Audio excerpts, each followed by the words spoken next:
Hi, this is Susan. I'm going to share with you today many recipes that I use in my cooking.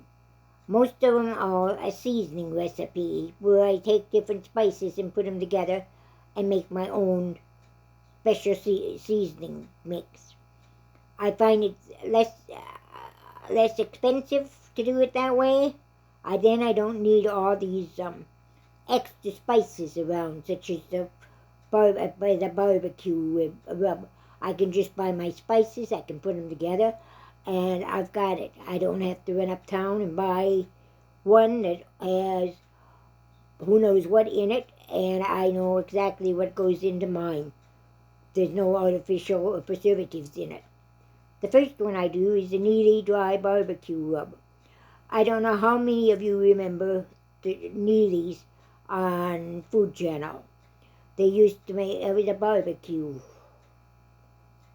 show, basically, and they had a barbecue restaurant down in Tennessee somewhere. I don't know, I can't remember if it was Nashville or Memphis or where it was, but anyway, they had their own restaurant, and they did so much barbecue and they did so many grillings in there that it got to be where you never knew exactly what to expect or what they were going to barbecue or grill next.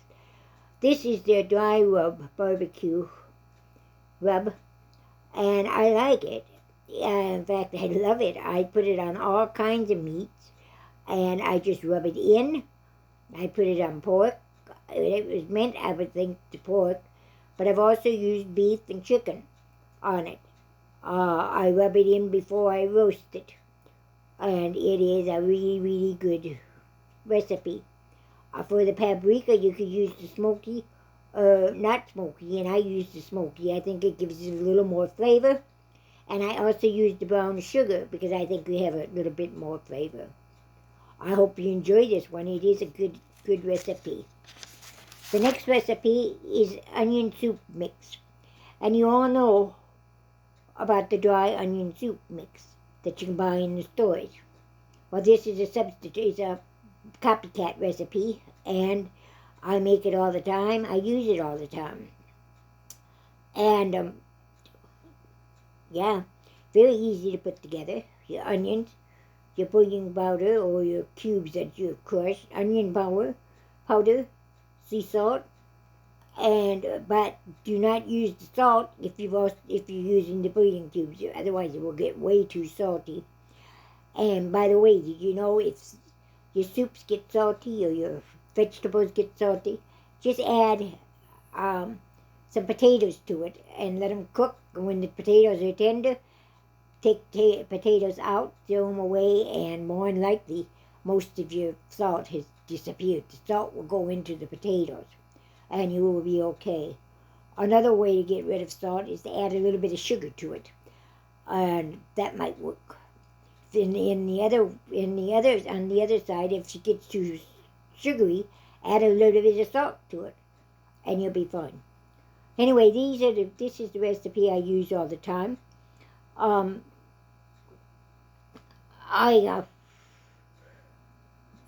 use it a lot of times in my roasts, on my roast beefs, when I can afford the roast beefs right now, or I use it a lot in my crock pot recipes. It's something that you can make, you put them in your pantry, and there it is. It's ready for you whenever you are. All of these seasonings that I make showing you, especially the onion soup, and I've got taco and I got ranch coming up later, start out with just a small amount of flavoring in your foods. And then if that's not enough, go up gradually. But don't go so high that you end up throwing the food away, and that's no good at all. Okay, the next recipe is lemon pepper. I don't know how many of you, excuse me, use lemon pepper. I use it a lot on fish. And this is a very easy recipe.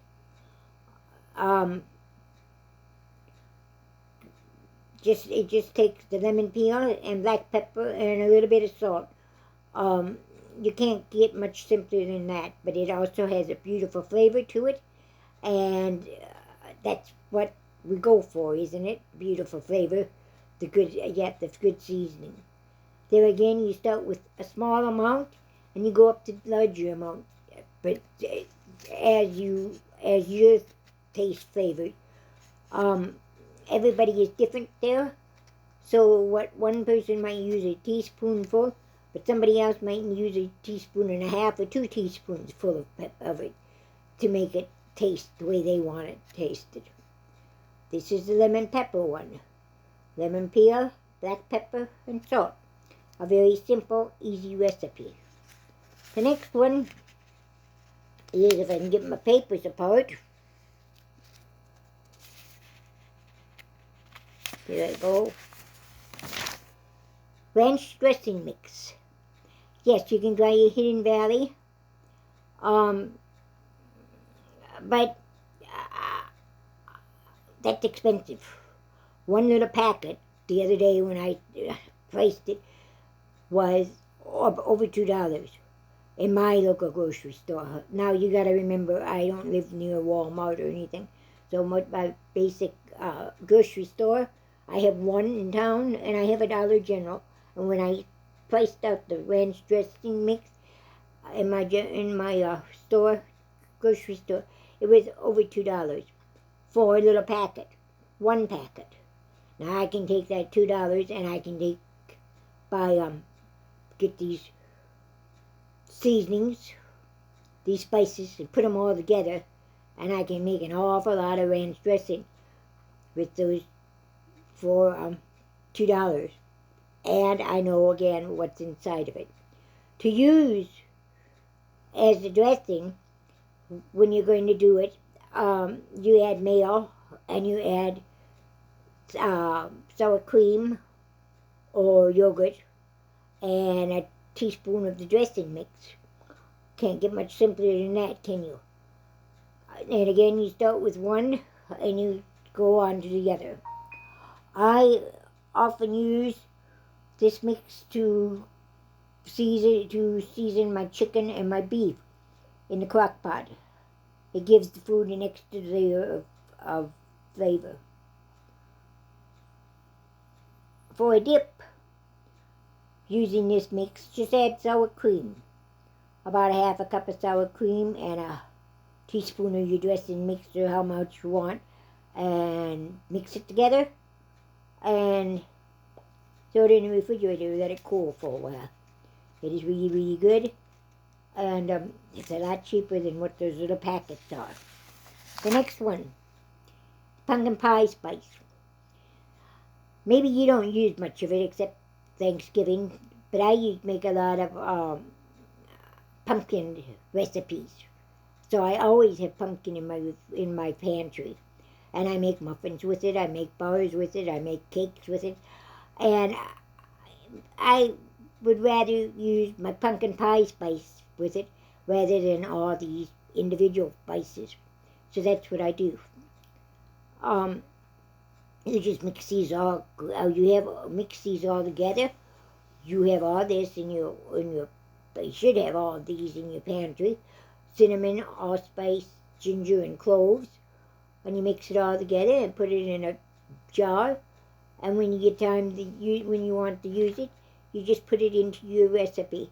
There again, you start with whatever you want, your small amount, and go on up until you hit your desired flavor. Everybody is different there. So the amount of spice I would add to a recipe would depend on my taste, where you might use even more or even less than what I do. The next one is an Italian seasoning mix. Now I use this a lot when I make my spaghetti sauce. Sometimes I make spaghetti sauce, not very often, but whenever I use some kind of Italian things, I will use this seasoning mix. I also have to add this seasoning mix to the regular store-bought spaghetti sauce that you can buy, and it will also give you an extra measure of flavor, another layer in there that you can have, and it will come out faster. This is my Italian one. This happens to be from Mary's Nest. She's a YouTuber. I would really encourage you to look at her. She's got some wonderful recipes, and she is very practical. You don't have all these far out recipes, far out ingredients for her recipes. The next one is your taco seasoning mix. Now, we all buy taco seasoning, don't we? We all use taco seasoning. And this is something that I have in my cupboard all the time. Now, I might not make tacos all the time, but I will add it to my meat. I have a hamburger helper that I make, and homemade, not one buy in the store, and I will add taco seasoning to it, and it makes different flavor. Then I have taco hamburger helper.